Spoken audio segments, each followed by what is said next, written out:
पढ़ना है हम लोगों को व्यंजकों का घात, पावर ऑफ एक्सप्रेशंस। और इसके लिए सबसे पहले हम लोग रिकॉल कर रहे हैं कि व्यंजक क्या होता है। तो इसमें तुम लोगों को बताया गया था, मैंने बताया था कि जब एक या एक से अधिक पद, जैसे कि 2x² अपने आप में एक पद है, एक पद अपने आप में भी, एक पद अपने आप में व्यंजक भी होता है। एक टर्म को आप एक एक्सप्रेशन कह सकते हैं, कोई दिक्कत की बात नहीं है। तो ये भी अपने आप में एक्सप्रेशन है, लेकिन अगर इसमें कुछ जुट जाए, ठीक है, कुछ भी जुट जाए तो ये पूरा मिला करके भी एक्सप्रेशन कहलाता है। बस बात यही है, ये पूरा मिला करके पद नहीं कहा जाएगा।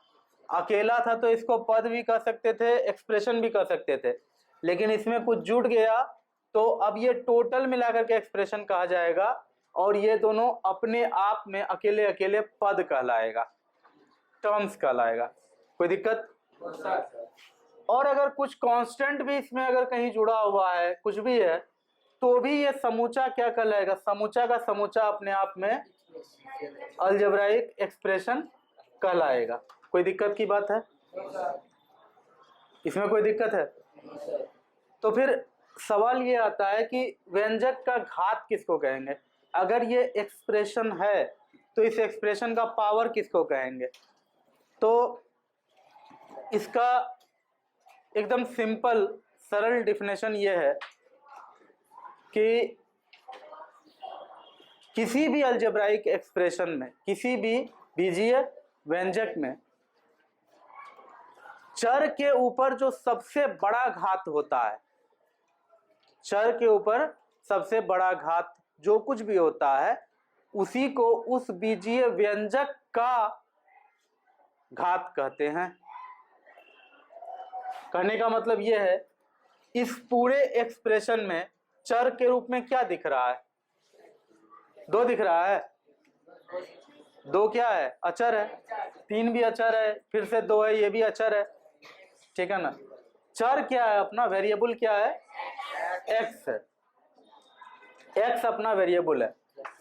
तो हम लोगों को यहाँ ये चेक करना पड़ता है कि इसमें, ये पूरे के पूरे एक्सप्रेशन में एक्स के ऊपर सबसे बड़ा पावर क्या है? तो एक्स के ऊपर यहाँ पावर है 1, यहाँ एक्स का पावर है 0, ठीक है ना, यहाँ एक्स का पावर है 2। तो 0 और 1 को नहीं देखना है। डेफिनेशन में यह कहता है कि अलजेब्राइक एक्सप्रेशन में कोई भी चर के ऊपर सबसे बड़ा जो घात होगा वही उस पूरे अलजेब्राइक एक्सप्रेशन का घात कहलाता है। यानी कि इस व्यंजक का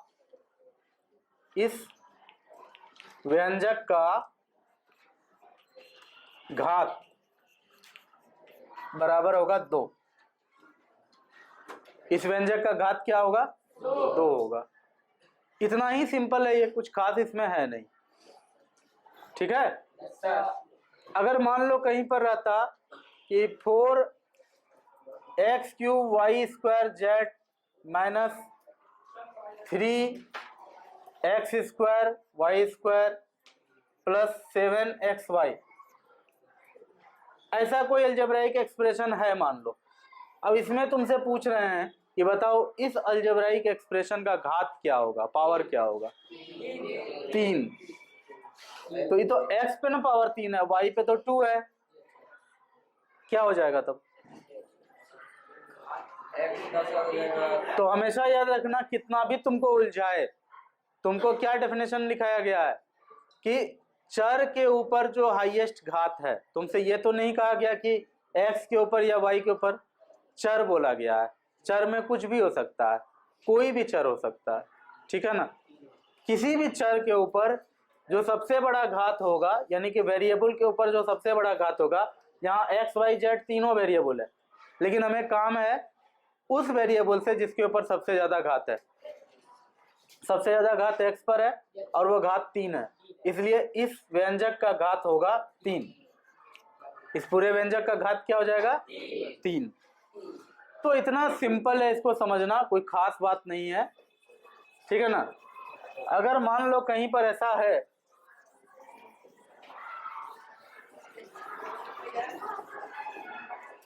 कहीं मान लो ऐसा है कि 8x पे पावर 7 प्लस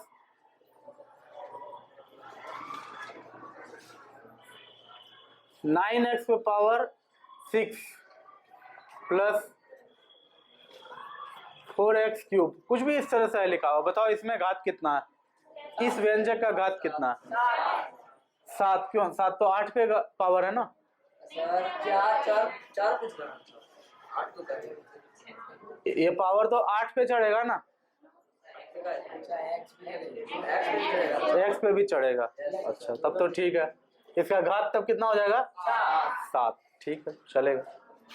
अच्छा इसी में अगर ऐसा रहता है 8 के power 7 into X plus 9x to the power 6 plus 4x square, power जो 7 है अचर पे, कांस्टेंट पे, वो काउंट नहीं करना है ना। अगर अचर पे पावर कितना भी है, 7 है कि 100 है, लेकिन अगर कांस्टेंट पे पावर है तो उस पावर को मत देखना। पावर किस पर देखना है? चर पर। चर अक्सर आपको अंग्रेजी का कोई अक्षर के रूप में रहता है। तो यहां पर कितना हो जाएगा घात? 6। ठीक है। अब नेक्स्ट आपका टॉपिक है बहुपद, पॉलिनोमियल। ठीक है।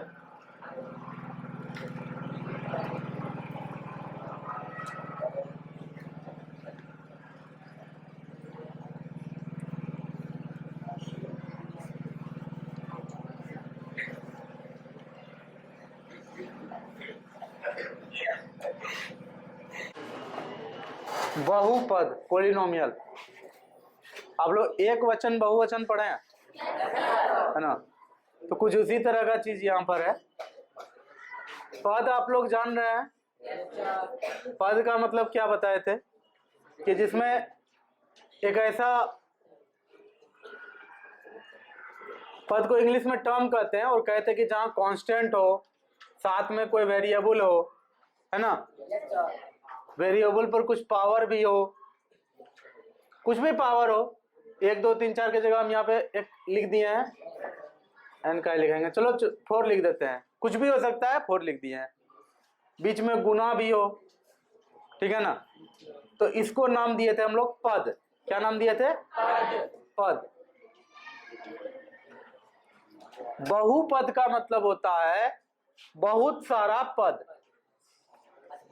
बहुत सारा पद यानी कि जैसे 5x के पावर 4 है, तो इसी में कर दो अगर 7y के पावर 6 प्लस 5x के power 4 minus 3x square plus 9, ये इतना बड़ा जो आया आपके पास, इसी को कहा जाएगा बहुपद। ठीक है, बहुपद। इसको अंग्रेजी में कहा जाता है पॉलिनोमियल। पॉलिनोमियल ठीक है ना। एक्सप्रेशन में देखो क्या था, व्यंजक जब पढ़ाए थे तो उसमें क्या था कि उसमें एक सिंगल टर्म को भी व्यंजक कह सकते हो आप, नहीं? एक सिंगल टर्म भी व्यंजक कहला सकता है, लेकिन कभी भी एक सिंगल टर्म अपने आप में बहुपद नहीं कहलाएगा। बहुपद कहलाने का शर्त यही है कि वो ढेर सारे पदों का योग या फिर अंतर के रूप में होना चाहिए। ढेर सारे पदों का योग या अंतर के रूप में होगा तभी वो बहुपद कहलाएगा, नहीं तो उसको बहुपद नहीं कह सकते हैं। ठीक है ना। फॉर एग्जाम्पल जैसे देखो यही एक्सप्रेशन है ना, ये अपने आप में एक्सप्रेशन भी है, ठीक है ना, ये अपने आप में एक्सप्रेशन भी है और ये अपने आप में बहुपद भी है, ठीक है। लेकिन अगर इसी को हम ऐसे लिख दें कि 1/7y के पावर 6 प्लस 5x के power 4 minus 3x square plus 9, इस तरह से जो ऐसे लिख दिए ना, तो क्या ये बहुपद कहलाएगा? नहीं, ये बहुपद नहीं है। ये अपने आप में पद कहलाएगा। देखो बट्टा में कितना भी प्लस माइनस हो जाए वो बहुपद नहीं हो सकता है, और ना ही बट्टा में किया हुआ ये सब चीज अपने आप में टर्म्स कहलाएगा। ये पूरा का पूरा समूचा एक चीज को आप टर्म कहेंगे, ठीक है ना। इस पूरे के पूरे को आप एक्सप्रेशन भी कह सकते हैं। जाहिर सी बात है सिंगल टर्म को आप एक्सप्रेशन कह ही सकते हैं, ठीक है ना। लेकिन क्या आप इसको पॉलिनोमियल कह सकते हैं? हाँ, नहीं कह सकते हैं, बहुपद नहीं कह सकते। ठीक है, बताओ एक बात कि कहीं रहे 1/x² + 4 + 3/y² + 9, इस तरह से है कहीं, क्या ये बहुपद है?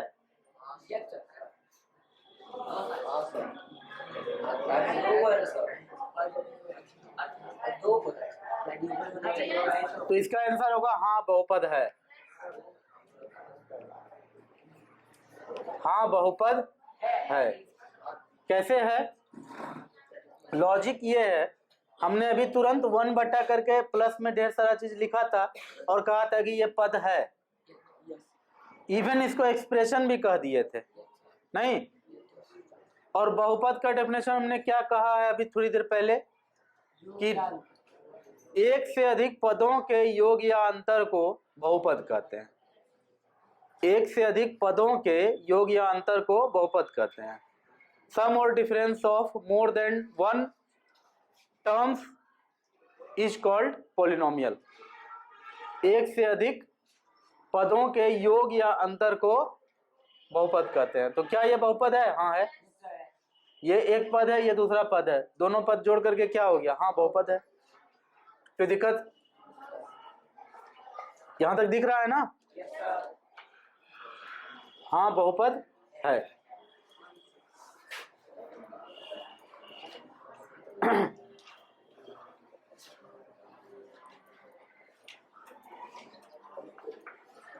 इससे रिलेटेड आपको कोई खास अब कुछ वैसा मिलेगा नहीं। बाकी आपसे ये पूछा जा सकता है कि बहुपद का घात कितना है, ठीक है।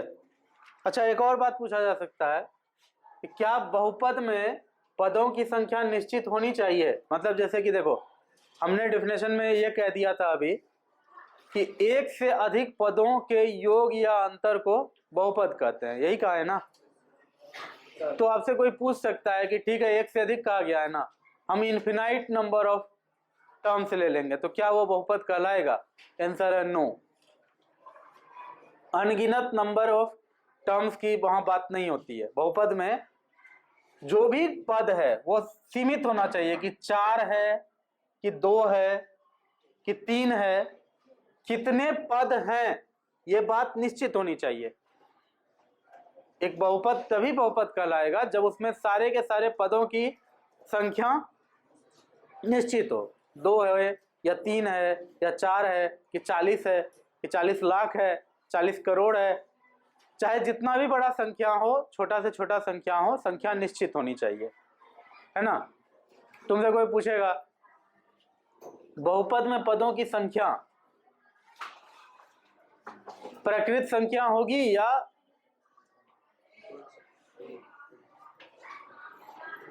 प्रकृत संख्या होगी या फिर पूर्णांक होगी? बहुपद में पदों की संख्या बहुपद में पदों की संख्या, जैसे कि यहाँ 4 पद है, यहाँ 2 पद है, तो क्वेश्चन ये है कि बहुपद में पदों की संख्या प्रकृत संख्या होगी या पूर्णांक होगी? कैसा बात करता है, पूर्णांक कैसे होगा? कभी भी बहुपद का संख्या जोड़ करके -4 आएगा क्या? दुनिया में कोई भी चीज को गिनती करेंगे तो वो तो प्रकृत संख्या ही होगा।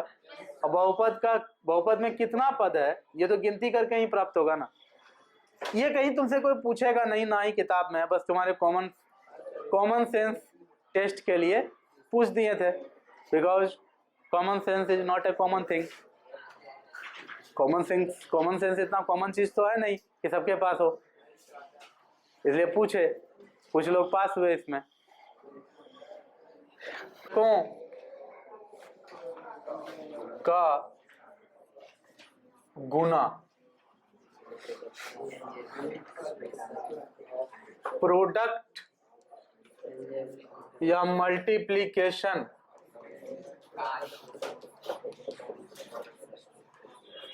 ऑफ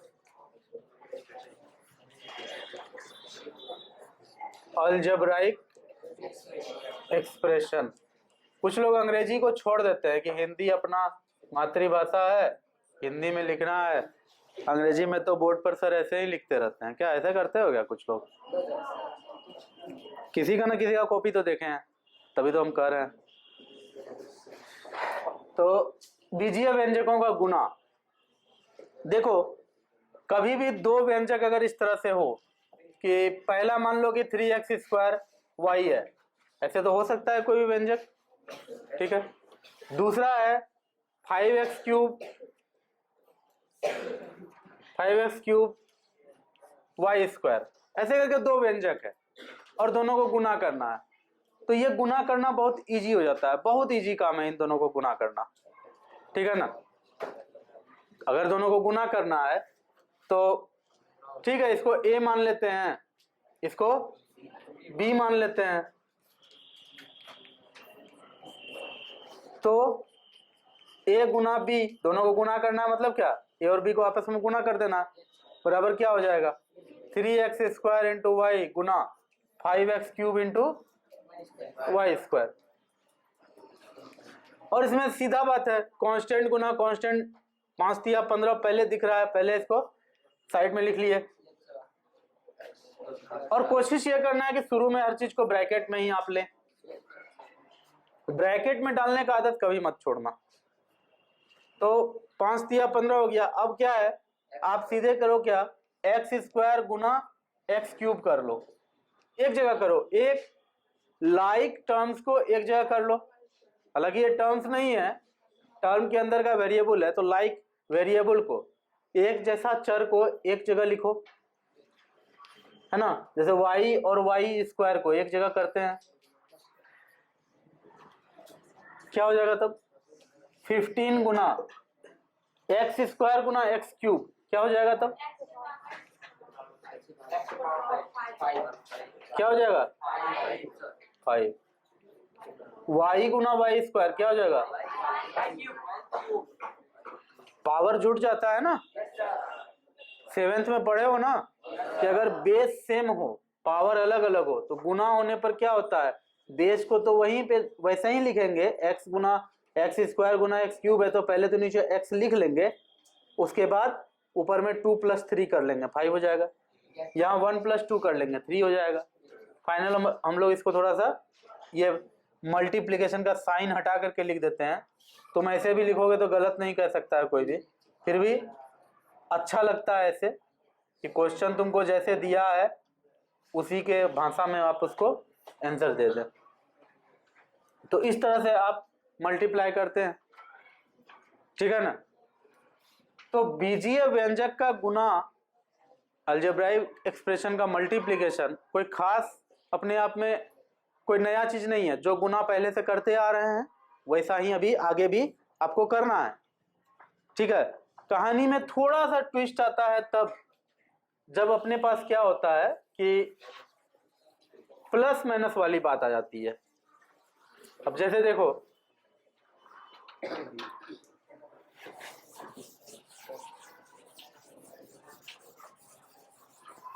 अगला एग्जांपल देखो अच्छे से।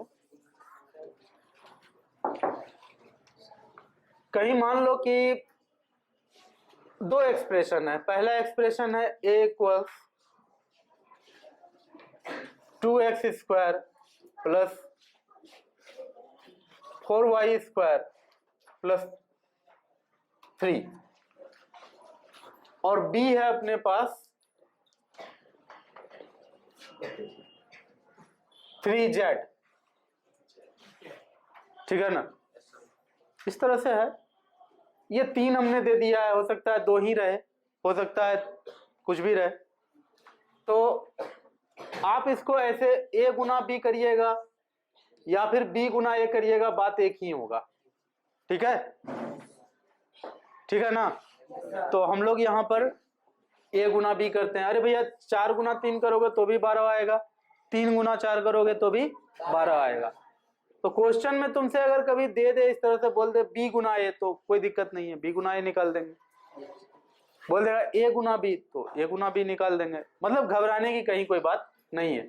अब हम लोग को करना क्या है, इस तरह का जब भी प्लस और प्लस में एक एक्सप्रेशन दिया हुआ है या बीच में माइनस भी हो, ठीक है ना, इस तरह से एक एक्सप्रेशन दिया हुआ है और दूसरा भी एक्सप्रेशन दिया हुआ है, ध्यान यही रखना है कि जब भी गुना के रूप में लाएंगे तो हम लोग इसको ब्रैकेट में लाएंगे। a का मान जो रखेंगे अभी हम लोग यहाँ पर, तो ब्रैकेट में रखेंगे। क्या है, 2x square plus 4y square plus 3। अगर ब्रैकेट दे दिए ना तुम, तो आधा काम वही हो गया। गुना आप क्या करेंगे, 3z, ये भी ब्रैकेट में रखो, ठीक है ना। अब देखो ब्रैकेट का रूल क्या होता है, अगर उसको ठीक से फॉलो करोगे तो इसमें कुछ भी नया नहीं करना है अपने को, ठीक है। ब्रैकेट का रूल ये होता है कि जब भी ब्रैकेट टूटेगा तो प्लस या माइनस से जितने भी टर्म्स अलग अलग किए गए हैं, उन सारे टर्म्स में आकर के बाहर का जो भी गुना आप करने के लिए लाए हैं, चाहे टर्म लाए हैं, चाहे नंबर लाए हैं, चाहे वेरिएबल लाए हैं, वो आकर के सब में एक एक करके गुना होगा। जैसे देखो अभी हम यहाँ करते हैं, यहाँ 2x स्क्वायर में आपने ब्रैकेट खोल दिया तो ये बाहर वाला जो है ये आकर के 2x स्क्वायर में गुना होगा, फिर प्लस पड़ेगा, ये प्लस फिर बीच में पड़ जाएगा, ये बाहर वाला आकर के इसमें गुना होगा, फिर प्लस पड़ेगा, फिर क्या है 4y स्क्वायर, इसमें भी बाहर वाला आके गुना होगा, ठीक है, फिर प्लस पड़ेगा। अब क्या है 3, तो 3 इंटू 3z, कोई दिक्कत है। ये प्रोसेस आपको एकदम अच्छे से पता होना चाहिए कि जब भी कभी ब्रैकेट खुलता है गुना में, तो बाहर वाला जो भी एक चीज है वो जाकर सब में गुना होता है बारी बारी से, ठीक है। इस कंसेप्ट को जो याद रखेगा वो कितना भी बड़ा गुना को तोड़ देगा इजीली, कि बाहर का कोई भी एक चीज जाकर के पर्सनली सब में गुना होता है। अच्छा, हो सकता है यहां तक तो ठीक है, पहले इसको कर लेते हैं तब आगे बढ़ेंगे।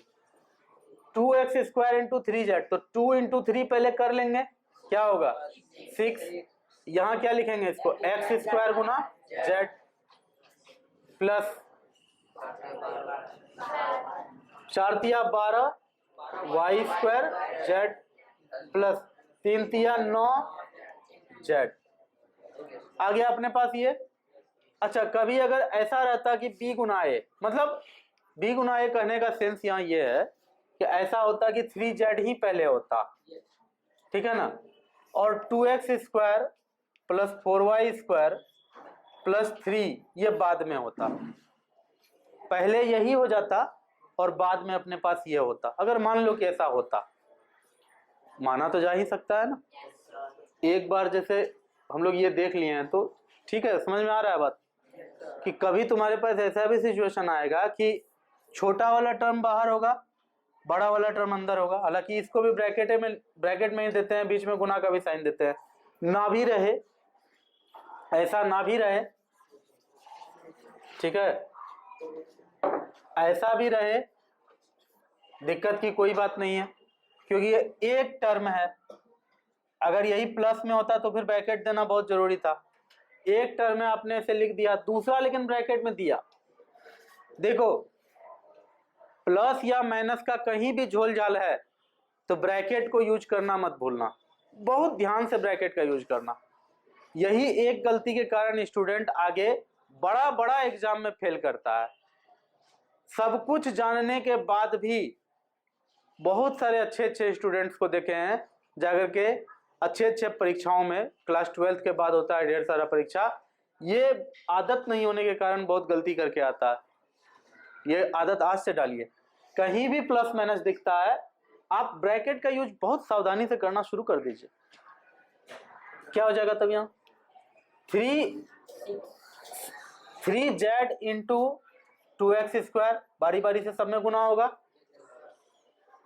देखो ये 3z बाद में था कि पहले है, लेकिन इस 3z को जाकर के सब में बारी बारी से गुना होना है, ठीक है ना। पहले होने से बाद में होने से प्रोसेस को कोई फर्क नहीं पड़ेगा। ये 3z जाकर के 2x² में गुना हुआ, प्लस 3z जाकर के कहाँ गुना होगा 4y² में। फिर यहाँ प्लस है तो हम यहाँ भी प्लस देंगे, अगर यहाँ माइनस होता तो यहाँ माइनस देते, प्लस 3z इंटू 3। अगले स्टेप में क्या हो जाएगा 3 दूना 6 zx² लिख लें, प्लस 3 चौके 12 zy² लिख लें, 3 तिया 9 z। तो ये आंसर जो आया, क्या इस दोनों में कोई डिफरेंस है? किसी को लग रहा है तो पूछो कि सर यहाँ x² z है, यहाँ zx² है, तो कोई दिक्कत नहीं है। आप गुना में कोई भी आगे पीछे रहे, अगल बगल रहे, कोई दिक्कत की बात नहीं है।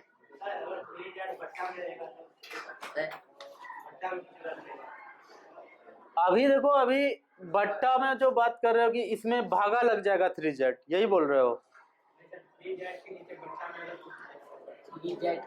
3z के नीचे बट्टा रहेगा, फिर क्या रहेगा नीचे? हाँ, कोई भी नंबर रहेगा। ये तो तुमको यहीं पर दे देगा ना कि b बराबर 3z/7, यहीं दे देगा। तो उस बटा 7 जाके सब में गुना होगा, जहां कट सकता है ऊपर वाले से कट जाएगा, नहीं कटेगा तो सब में बटा 7 लगा रहेगा। तुम्हारा कहने का मतलब है कि यहाँ 3z/7 होता तो क्या होता, डाल देते हैं 7, तो यहाँ बटा 7 हर जगह जाएगा। टोटल के बट्टे में 7 दे सकते हो लास्ट में, या नहीं तो सब में बटे 7 करके अलग अलग कर दीजिए। जैसे भी कीजिएगा आपका काम हो जाएगा, ठीक है। मतलब यह है कि बाहर में जो भी क्वांटिटी है, हाथी है, घोड़ा है, खरगोश है, ऊंट है, उसको ले जाकर के सब में बारी बारी से गुना करना है, ठीक है ना। नो मैटर कि बट्टे में 7 है कि 8 है, 9 है, क्या है, उससे कोई मतलब ही नहीं है। बाहर जो भी नंबर है, टर्म है, वेरिएबल है, कांस्टेंट है, उसको ले जाकर के सब में बारी बारी से गुना करना। और गुना में zx² लिखो कि x² z लिखो, कोई फर्क नहीं पड़ता, दोनों सेम चीज है, ठीक है। जैसे 4 गुना 3 लिखो, 3 गुना 4 लिखो, कोई फर्क नहीं पड़ता है। हमने क्या कहा, बाद में 3z गुना करो या पहले 3z गुना करो, कोई फर्क नहीं पड़ता है। तो मेरे ख्याल से इतना बात बिगिनिंग लेवल पे ठीक है, फिर एक्सरसाइज करेंगे तो और क्लियर होगा। हम ये नहीं कर रहे हैं कि हो गया अभी खत्म, बहुत काम इसमें होना होगा। एक ही बार में समझ में आ जाता तब तो फिर क्या बात था। यहां तक क्लियर है? अब देखो, हमेशा तुमको ऐसा ही मिलेगा, व्यंजकों का मल्टीप्लिकेशन, व्यंजकों का गुणन जरूरी नहीं है। व्यंजकों का गुना तुमको ऐसा भी मिल सकता है कि x बराबर a² + 2ab, y बराबर b² - 2ab। ऐसा दो एक्सप्रेशन आपको दे दिया। ये पहला एक्सप्रेशन है x, दूसरा एक्सप्रेशन है y। क्वेश्चन तुमको ऐसे पूछ सकता है कि x बराबर इतना, y बराबर इतना, तो x गुना y क्या होगा, ऐसा पूछ सकता है। या फिर क्वेश्चन ऐसा पूछ सकता है a² + 2ab b² - 2ab, दो व्यंजक का गुणनफल ज्ञात करें। कोई दिक्कत? आपसे क्वेश्चन पूछने वाले कैसे भी क्वेश्चन पूछेंगे, आपको बेसिक बात पता होना चाहिए कि व्यंजकों का गुणनफल होता कैसे है, ठीक है। मल्टीप्लिकेशन ऑफ एक्सप्रेशंस होता कैसे है, तो हम लोग क्या करेंगे यहाँ पर, तो सीधा लिखेंगे प्रोडक्ट बराबर, ठीक है। अगर क्वेश्चन में दिया हो रहता एक्स और वाई तो एक्स गुना वाई लिखते, सीधा लिखेंगे प्रोडक्ट यानी कि गुणनफल बराबर, हिंदी में लिखेंगे तो गुणनफल बराबर। क्वेश्चन क्या मांगा है, गुणनफल, तो आप उसको गुणनफल दीजिए, गुणनफल बराबर। और हमने क्या कहा है, जैसे ही प्लस या माइनस का लफड़ा देखे ब्रैकेट लगाओ, ए स्क्वायर प्लस 2ab गुना बी स्क्वायर माइनस 2ab, कर लिए गुना। अब देखो इससे पहले जो वो 3z था, अंदर में एक बड़ा सा एक्सप्रेशन था, नियम क्या था कि बाहर में जो भी टर्म है, संख्या है, कुछ भी है, वो आकर के सब में बारी बारी से गुना होगा, ठीक है ना। चाहे इधर था तो ये जाकर के सब में गुना हुआ था, उधर था तो, कहने का मतलब इसको मान लो कि ये पूरा का पूरा एक नंबर है, थोड़ा देर के लिए एक नंबर है ये, ठीक है ना। मनो बोर्ड देखिए, बोर्ड कहाँ सो रहे हो फालतू का, बेकार में डस्टर जाके कपाड़ पे लगेगा, कपाड़ फूट जाएगा। बोर्ड देखिए, पहला एक्सप्रेशन, दूसरा एक्सप्रेशन, आप इसको मान लीजिए कि ये पूरा का पूरा एक चीज है, और पहले इसका ब्रैकेट खोलिए। देखो हम करने के लिए सिखाते हैं, ऐसा जरूरी नहीं है कि पहले इसी का खोलना है, आप पहले इसका भी खोल सकते हैं, लेकिन दोनों में से किसी एक का तो खोलना है। हम इसी का खोल रहे हैं, देखो क्या करेंगे, हमने ए स्क्वायर प्लस 2ab को वैसे का वैसे रखा, ब्रैकेट के अंदर ही रखा, इसमें हमने गुना किया पहले बी स्क्वायर, ठीक है। फिर कायदे से हमने माइनस का साइन लगाया, यहां बीच में माइनस है ना, खोल रहे हैं हम इसको, इसको खोलें, इसका ब्रैकेट हटाए, इसका ब्रैकेट है ही अपने पास, तो ये पूरा का पूरा चीज में पहले क्या गुना हुआ है, बी स्क्वायर, बीच में क्या पड़ेगा फिर, अब फिर ये पूरा का पूरा चीज लिखेंगे, बिल्कुल लिखेंगे, ए स्क्वायर प्लस 2ab, इसमें क्या गुना होगा, 2ab, है या नहीं, कोई दिक्कत है यहां तक तो बोलो। पिछले क्वेश्चन में देखो 3z बाहर में था, बारी बारी से 3z ले आकर सब में गुना किए थे, ब्रैकेट उसका खोले थे, जहां प्लस था वहां बीच में प्लस दिए थे, जहां माइनस था वहां बीच में माइनस दिए थे। अभी भी हम वही कर रहे हैं, समझ लो कि ये 3z है, समझ लो कि ये 3z है, तो इसी तरह से करना पड़ेगा कि पूरा का पूरा चीज ब्रैकेट में लिए, पहले वाले से गुना किए, फिर माइनस का साइन दिए, दूसरे वाले से गुना किए। दिख रहा है आप लोग को, सब चीज समझ में आ गया ये। अब क्या करेंगे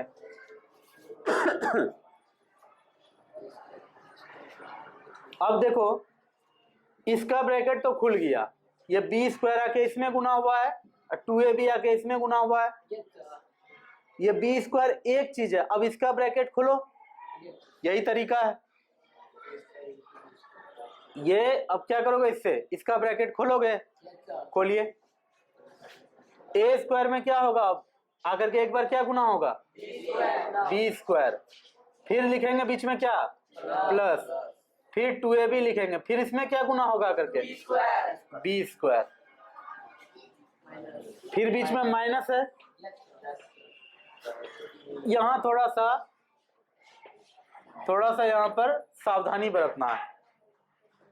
आपने जब इस ब्रैकेट को खोला था तो यहां तक आपने काम कर लिया है, इसमें आपको टोटल में ब्रैकेट देना था ऐसे करके, ठीक है। नहीं दिया फिर भी चलेगा, नहीं दिया फिर भी काम चल जाएगा, लेकिन कोशिश करना ब्रैकेट देने का। लेकिन एक बात हमेशा के लिए जान लो, बीच में अगर माइनस है ना, बीच में अगर माइनस है तो एकदम बहुत ही सावधानी से इस ब्रैकेट को खोलने से पहले ही एक ब्रैकेट दे दो। अगर बीच में माइनस है तो आगे बहुत लफड़ा हो सकता है, इसलिए इस ब्रैकेट को अभी खोले नहीं ना है, उससे पहले ही एक ब्रैकेट दे दो। अब इस ब्रैकेट के अंदर ही सारा काम करो गुना का। जैसे देखो ए स्क्वायर गुना क्या होगा 2ab प्लस फिर 2ab गुना 2ab। कोई दिक्कत है? ऐसा इसलिए किए हैं क्योंकि ये माइनस अभी अंदर के चिन्ह को कुछ इफेक्ट करेगा। अगर आप ये ब्रैकेट देने का आदत नहीं रखेंगे तो गलती होने का चांस बढ़ जाता है।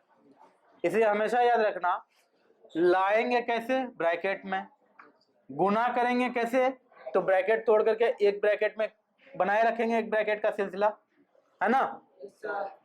और लास्ट में अगर देख लिया माइनस है तब तो ब्रैकेट कंपल्सरीली देना। अगर यहाँ प्लस रहता, सब जगह प्लस रहता तो शायद ब्रैकेट नहीं भी देते तो काम चल जाता, लेकिन यहाँ बीच में माइनस आ गया है तो ब्रैकेट देना पड़ेगा। इसलिए प्लस माइनस का झंझट ही छोड़ो, दिमाग में एक बात हमेशा याद रखो कि लास्ट स्टेप तक हम लोगों को ब्रैकेट नहीं छोड़ना है। अगर इसका ब्रैकेट खोल करके इसको गुना कर रहे हैं तो मतलब इसको ब्रैकेट के अंदर ला रहे हैं, ब्रैकेट देने का सिलसिला जारी रखेंगे। यहां पर भी ब्रैकेट इसका खोल रहे हैं ये 2ab को अंदर लाने के लिए, तो ये 2ab अंदर आ रहा है, ब्रैकेट का काम हम जारी रखेंगे, ब्रैकेट देने का काम छोड़ेंगे नहीं तो फिर गलती होने का चांस रहेगा। ब्रैकेट का ये वैल्यू है। बचपन में सोचते होगा कि सर ये ब्रैकेट क्यों पढ़ रहे हैं, ब्रैकेट का क्या काम है, 6 में 7 में ये सब बात सोचते होगे। आज देखो ब्रैकेट तुमको कितना सारा गलती से बचाएगा। देखो क्या होगा, इसको लिखें a square b square plus 2ab plus b square, no plus क्यों रहेगा b स्क्वायर, सॉरी 2ab गुना b स्क्वायर है ना, तो b गुना b स्क्वायर क्या हो जाएगा b क्यूब। अब देखो यहाँ क्या होगा, माइनस आप वैसे का वैसे दो, ठीक है ना, ब्रैकेट अभी रखो बंद, पहले गुना कर लो, इसका भी ब्रैकेट अभी रहने दो, इसमें गुना करो क्या हो जाएगा 2a cube into b plus 2ab into 2ab क्या हो जाएगा 2 दूना 4 a स्क्वायर b स्क्वायर। इसको तब लिखें ऐसे a square b square plus 2a b cube.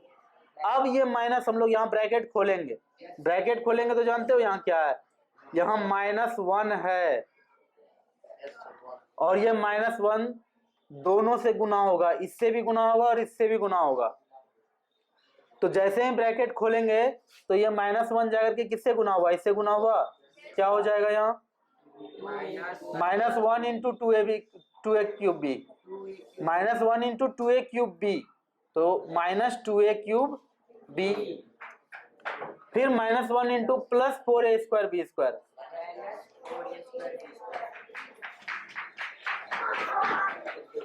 अब ब्रैकेट देने की जरूरत नहीं है, सॉरी, ये होगा आपका फाइनल आंसर। इसमें जोड़ने का चांस है क्या, बिल्कुल है। यहाँ a स्क्वायर b स्क्वायर दिख रहा है, यहाँ भी a स्क्वायर b स्क्वायर दिख रहा है, तो a square b square minus 4a square b square क्या हो जाएगा, आप इसको लिख लो 2ab cube minus 2a cube b minus 3a square b square. a square b square common लेगा तो अंदर आएगा 1 माइनस 4, 1 माइनस 4 होता है -3।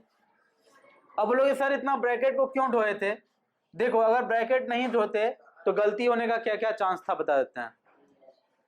गलती होने का चांस यहाँ ये था कि आप यहाँ पे a square plus 2ab Guna 2ab लिखे हैं ना, लिखे है ना, अगर अगले स्टेप में माइनस नहीं फॉलो करते तो 100% चांस था कि स्टूडेंट क्या करता कि 2ab को ले जाकर के a स्क्वायर में गुना करता, बीच में प्लस है वो प्लस देता, फिर 2ab को 2ab से गुना करता, बाहर में ये माइनस छोड़ देता, तो फिर अगला सारा स्टेप में यहाँ बीच में प्लस ही रह जाता, जबकि आंसर में क्या आता है रियल में माइनस। ये माइनस तभी आ सकता है जब लास्ट में आप देखेंगे कि ये माइनस मेरा -1 अंदर सबसे गुना होगा, तो आप ये माइनस सब जगह दे पाएंगे, है ना। यहाँ पर वो माइनस देने के लिए उतना किसी को भी याद जल्दी नहीं रहता है, इसलिए आप जो काम करें ब्रैकेट के अंदर करें, ठीक है ना। ये अभी देखो अलजेब्राइक एक्सप्रेशन का गुणनफल का फर्स्ट क्लास है। फर्स्ट क्लास में बहुत कुछ हम लोगों को ऐसा बताना पड़ता है जो कि बहुत ही बच्चा जैसा लगे, तो बच्चा जैसा लगने दीजिए, अभी सीखिए, धीरे धीरे आपका एक्सपर्टाइज इतना हो जाएगा कि आप खुद ही बोलेंगे सर इतना क्यों जा रहे थे डिटेल में, हम लोग तो कर लेते हैं। वो कर आप इसलिए पाएंगे बाद में क्योंकि अभी इतना डिटेल में हम काम कर रहे हैं, ठीक है ना। तो ये ब्रैकेट वाली बात मत भूलना, ब्रैकेट में एक्सप्रेशन को लाने की बात मत भूलना, जब भी माइनस रहे बाहर में तो -1 से सब में गुना करना मत भूलना। ये माइनस इसको भी माइनस कर देगा, इसको भी ये माइनस कर देता है। जब भी ब्रैकेट खुलता है बाहर माइनस है तो अंदर का सारा टर्म्स का साइन चेंज होता है। अगर यहाँ माइनस होता तो यहाँ पर प्लस आता लास्ट में, ठीक है। नोट करोगे इसको, कर लो।